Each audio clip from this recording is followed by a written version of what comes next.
Smith. I think it is Will Smith is, walking with his dog trying to find people, and happens to be that he's the only man alive.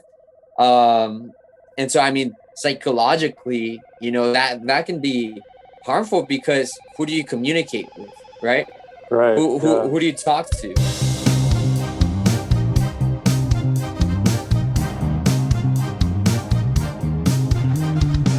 Nenes, welcome everyone. This is Out of the Box Podcast, where Stu and I talk about outside of the box ideas. I am one of the hosts, Jose, and today we're excited to talk about an interesting topic that is depression. And I think that's something that has been coming up a lot in our modern society. And so we decided to talk about it. Stu has a really great background as a student studying psychology. And we were going to bounce off ideas to see what's causing it, maybe what's going behind it. And towards the end, maybe some solutions that could help in the everyday depression, and trying not to fall into as well. Some preventive aspects to it. So still, let me know, what are you thinking about depression? What's going on with it? Yeah, a few things come to mind. So, like, I'm thinking depression. Like, I'm thinking how accurate is the reports of depression, and how accurate is like just people saying they're depressed. Because like what I've had to learn in my grad studies is like there's relatively normal forms of quote unquote depression that are just like general sadness that people can say. Like, everyone feels sad every now and again. It's actually quite normal for people to become sad a few times a year, you know? So like, I feel like it's a question of like, are people exaggerating the sad symptoms, or are misinterpreting it as depression, you know? Maybe not necessarily on purpose, you know? I'm not saying it's on purpose, but like in a sense that like they think that they have full blown like medical clinical depression based on just feeling sad. But the reality is you need a lot more than just a sad mood to diagnose someone with major depression disorder. Well, what about the placebo effect? Well, if you think that you have depression, is it possible to fall even deeper into depression Hey, or sadness?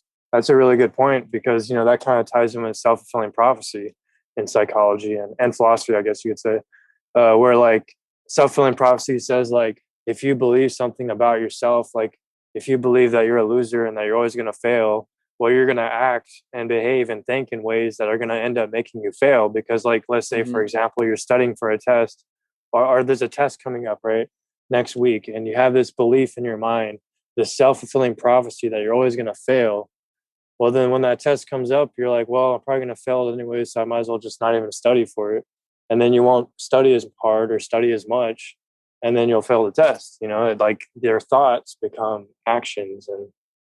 And so, yeah, I could see how like someone, if they're like have these sad thoughts all the time, like sad thoughts about themselves, the Beck's cognitive triad in psychology, the self, the world, and others. And I could see how that could lead someone into a depressive state, you know, because that's kind of like, that's part of like the treatment for depression is trying, well, at least from a cognitive behavioral therapy point of view. Well, what does that mean? So cognitive behavioral therapy, the cognitive part means thinking, our thoughts, cognition. Behavioral is our behaviors. And then therapy is like using those two ideas to help people overcome mental illness or any general life problems, right, in therapy. So it's a process of helping people identify maladaptive thoughts, or thoughts that are not healthy, thoughts that maintain their distress. And then if you identify the problem, you identify, kind of track it and see what's causing or what's triggering. Yeah, and if you change the thoughts, the idea is that you change the behaviors, because our thoughts affect our behaviors, and then vice versa. Our behaviors can also affect our thoughts. And so the whole point of that is to... That's very interesting, because it goes hand in hand with, modern neuroscience, right? You know, a lot of neuroscientists are finding that how our bodies are able to heal themselves, sometimes miraculously, because that they're healing themselves, and the body itself is reacting as if the event is actually happening. Yeah, yeah. I So actually just got a book about that. It's called Epigenetics, how like our thoughts can affect mm, our biology, our genetics, and the cells in our body. It's quite fascinating. yeah, yeah, and I think one of the big people, because it can turn into, for some people, as woo woo kind of stuff, because people are taking it to the level where they're like, well, if I want to become rich, then I have to think rich, and of course, there is a lot of perspective aspect to that area, but some people start believing, well, if I can dream that I'm gonna have a model girlfriend and she's gonna come walk into my life, then but I'm not going out there, I'm not going out to have maybe a drink to encounter this kind of person, right? Then if my Mhm. beliefs and my thoughts are not in in correlation with what I'm doing, then that event can never really happen, right? Right, And so and I think yeah, to that's some true. degree you have to have, like you said, the action and the thought together, Yeah, not yeah. just the belief of like, oh, it's just gonna come at my door. Well, and it depends on, I guess, because there's also books on like the law of attraction and stuff like that, and how the reason why people sometimes don't meet their goals is because their thoughts are so negative all the time, and because they think they're not going to achieve their goals, so they never end up achieving it. Like, let's say, like, let's go through your saying, like a person wants to find a wife or a girlfriend for a long-term relationship, and or just whatever, uh, if they have all these negative thoughts, like they're never going to find someone or never meet anyone, then they're not going to act in ways that are going to make that more possible. They, like, Mm, for example, like, let's say someone is in this sad state of mind to where they believe they're never going to meet someone, then they'll go in life, with social interactions in public and stuff like that, and they will display themselves in this sad state. And it could be all for all sorts of reasons. It could be a negative self-image even, and they'll act in ways that reinforce that negative self-image, and then that gets yeah, conveyed to other people, and then other people treat them in as that if same kind of what they're way, and so believing. yeah, so they never end up meeting anyone. I Yeah, won't say never, but it's like, if I were to say, and I see this very often, people say like, they drop something and they say, well, I'm clumsy, right? Because the parents used to say every time that they drop something yeah, that they were clumsy. So every time that they drop something, they reinforce that thought in their head yeah, to believe exactly. that they are clumsy, right? Reinforcement. And so and so Yeah, they it comes, believe, that plays a they huge role. self-identify with being clumsy. Yeah, yeah, reinforcement plays a huge role. With We get all the reinforcement from parents, like you said, and friends that we grew up with, and that's how we form our beliefs about ourselves. And yeah, So well, I now, was is gonna, depression also passed down? Could that be passed yeah, down from parents to child? well, not to get into specifics because I don't know the details, but I have heard, studies about depression having some genetic components. Now I don't know what percentage that is. Like if it's 190%, 75, 50, I would have to look that up. But I know that there's some percentage of depression that where there's some genetics that could play a role in that, and where depression might run in some families and stuff. But there's also environmental stuff you gotta consider too. So Yeah, yeah, and it's almost, if you take it down to a simpler concept like stress, right? When people are stressed, that in itself alters your body in stress, various yes, ways. yes, You begin to have, pain, or have certain, you know diseases, that, or you become more susceptible to viruses and things of that sort. And then if that continues, the stress continues, then you have a child. I mean, that could also get passed down genetically, the yeah. the stress and all that. Like they said in 9/11, when the towers were falling, some of the women that were pregnant, they actually did a study with them, and we could probably look it up. They did a study that the children born during that time were more stressed. They had some Oh, really? biological difference That's actually because the interesting. women Yeah. were super stressed during that time, the pregnant women. So they actually they pass down that stress onto their baby. And so because it's a living organism inside the living organism, right? And Yeah. so that can itself get passed down. And so if it can get passed down to children potentially, right? Depression in itself, could it also be trespassed to friends and family without having to be like, Born. like the baby or yeah. Yeah, that's a hard question. I'm not entirely sure. I mean, Because they say, tell me who you hang out with and I'll tell you how you are. Right. And so if you're putting constantly onto somebody else, you know, your stress or your sadness or whatever it might be, then in itself, that some of it must catch on, right? it could play a As role well. if it's a negative environment. Yeah, it could play a role in that. I also wanted to ask. I also wanted to talk to you about um, why do you think depression rates and I think suicide too, if I remember correctly, are higher today, are just in our times in the past, I guess, 10 years, it's been increasing. Why do you think that is? Other than the coronavirus, because I mean, that's obviously like a major, Mm. but I'm talking about even before the coronavirus, like they were saying that depression and suicide is like higher. Like, what do you think causes that? Like, why? Well, it has definitely grown over the years. And especially, I mean, I think what the coronavirus did, which is an example of why there's an increase in depression, is I think partly of what we were talking about yesterday, the loneliness aspect of everyone being online and not really being physically in places. What I mean by that is people are not uh, encountering or having physical interactions with other people anymore, which sometimes feeds to people's mental health. It's Yeah, actually, like the movies. I think it's I Am Legend, where Will Smith, I think it is Will Smith is walking with his dog trying to find people, and it happens to be that he's the only man alive.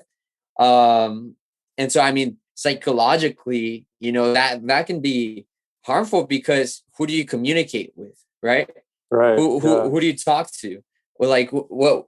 And so that in itself, I think since we are mammals, social beings, we are meant to be around people. And so if we are isolated, let's say our parents work all the time, we never see them. Me, I just go to school, and they're bullying me at school, and somebody ends up telling me, you're not valuable, you're not worth it, you're a piece of trash, blah blah blah. You come back home and you're by yourself. Who do you cry to? Who do you have as a support? And so if you don't have anyone, that can lead to a serious issue where people can say, well, what is my life worth? It's Right. worth nothing. So Yeah. why do I exist in the first place? Yeah. And now we have cyberbullying too online, and that can happen too. And I don't know if bullying's decreased or not. Like, part of me wants to say, just based on my experiences, that is decreased a little bit, even though I was bullied a little bit a long time ago. But I feel like it's gotten, I don't know if it's gotten better or not. Honestly, I would have to look it up. I mean, I would think in my mind, like maybe it's gotten better because we have more programs that are tackling in schools anti-bullying stuff than we ever had in the past compared to like the 1980s and 90s, I'm guessing. I would imagine that bullying would have been a lot more common back then before all these new programs came out and studies on how bullying can really affect people. My theory also on why people are more depressed kind of ties in what you were saying too. Like, it could be the technology making people have less social skills and then less social interaction and then thus increased loneliness. And then I wanted to kind of zoom into loneliness briefly because the effects of loneliness are quite shocking. Like, there's been studies on and like theories on like how loneliness affects people. I'm trying to remember if was there like a study or something, but I heard this in one of the psychology books that I read. It was basically like loneliness can literally make someone question who they are. Like after a certain period of time, like they just start questioning who they are. they feel disconnected from society and from other people. And it gets to a point to where their identity starts disappearing. Because where do we get our identity from? We get our identity from other people. We get our Yeah. identity from other people giving us feedback about ourselves and our interactions with other people. Yeah. So when you don't And have even that those and you're people that alone, say that you know, I'm really independent, this and that, to some degree, they will pinpoint some sort of identity thing that they have. Well, I'm a yeah, parent, I'm a mom, I'm yeah, I'm a scientist, I am something, right? They'll identify themselves in relationship to other people, right? But yeah, I mean that's really interesting that in itself, being by yourself can sometimes lead to an identity crisis. yeah, yeah. And my question that I'm trying to figure out too is like, I have this idea in my mind, like, is it because depression, because I know some people talk about this, is it because depression is kind of like more of a popular thing now? It's kind of almost popular to say you're depressed. And I'm not saying I agree with either side, but that's one side of the argument. And then another one I've heard is like, are people just saying they're depressed on social media to get more attention?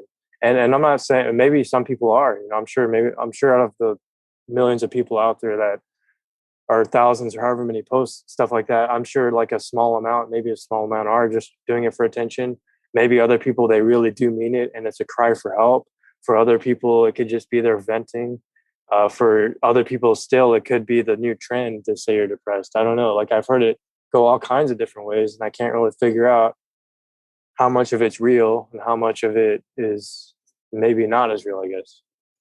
And I think to some degree, even if it is, somebody saying they need help or more attention, or, if they are calling for attention, means that they're feeling lonely. Yeah. If it's If a cry for help, then yes. Yeah. if they're trying to get attention for, because, yeah, I mean, because family doesn't see them, they just want to say like, hey, like, that might be also another way to get attention, if you think about it in a different sense. But yeah, I mean, there's various aspects to it, but at the end of the day, even if it's real or not, I think there is a problem in itself that it's being uh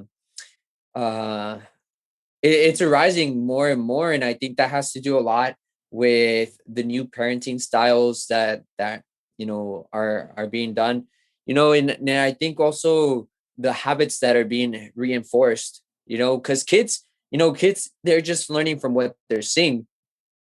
And so, like what we were talking about yesterday, if all the time parents, when their kid starts crying, they just put a phone in front of their face, kids are just going to be interacting with the phone or the tablet or whatever it might be. They're not going to be interacting with other kids. And so what does that mean? That, they're isolating themselves and they become an identity within the virtual world, right? Not in the real world. And so that can become an identity issue as well, because people in reality, they see themselves in the mirror, they see themselves moving through the world, but only through social media or online can they be, accepted to some degree, right?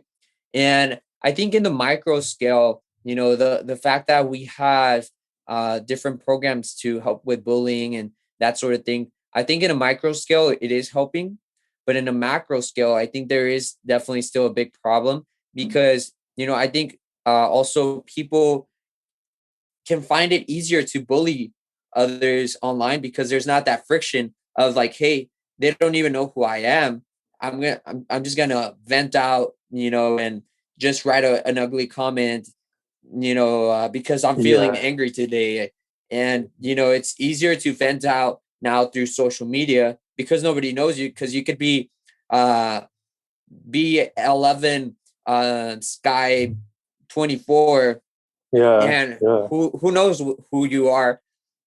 And I so it's think easier it's to bully now online, and I think right. sometimes people take that personally, and that's definitely something that I think in parenting we've always praised our kids and said had 11 place trophies and that sort of thing, where kids are always hearing, you're good, you're awesome, you're beautiful, and this and that.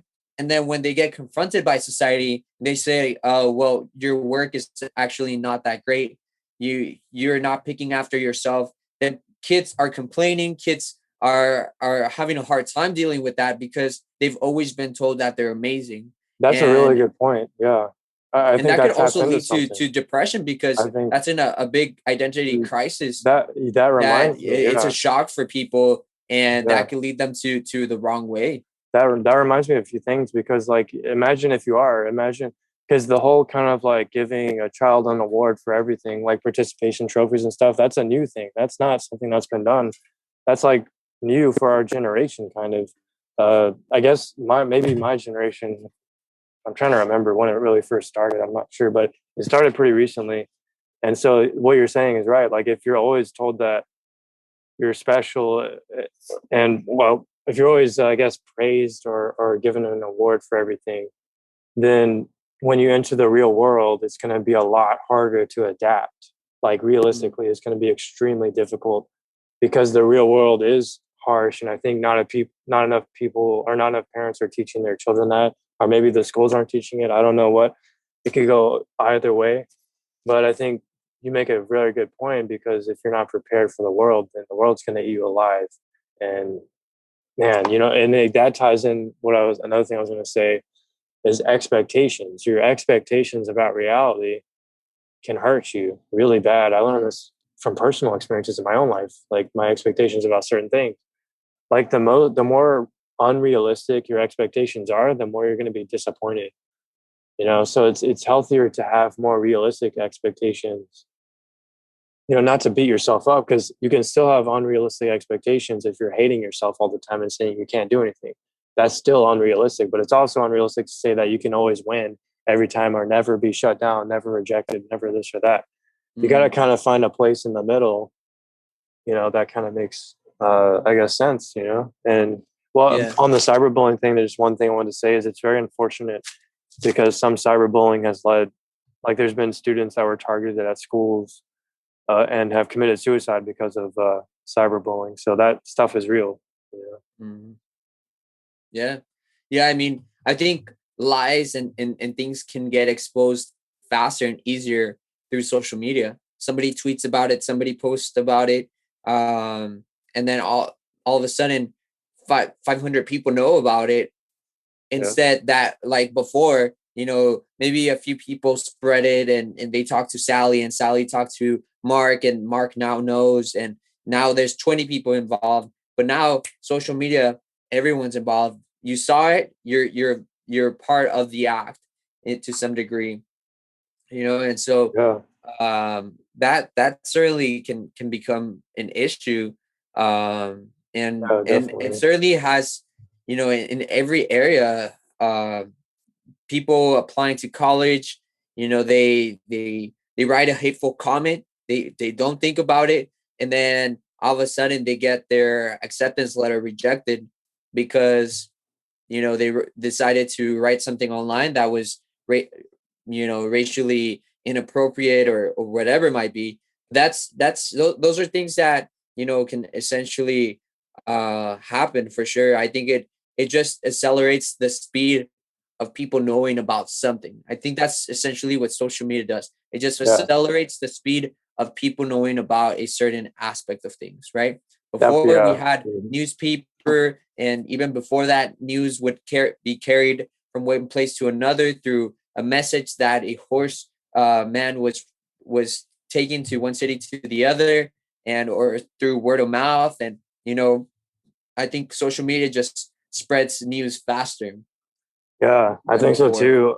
Going on a philosophical angle on this, with existentialism thought, do you think that people are more depressed now, and because they feel like, because our society has moved more towards, I guess, a materialistic, maybe atheistic worldview, that meaning isn't divine, that we're all just here randomly, and there's no meaning to the universe, and there's no meaning to our lives. And just adding to that a little bit, existentialism philosophy believes nihilism believes that we create, I think it's nihilism, that we create our own meaning in our own lives.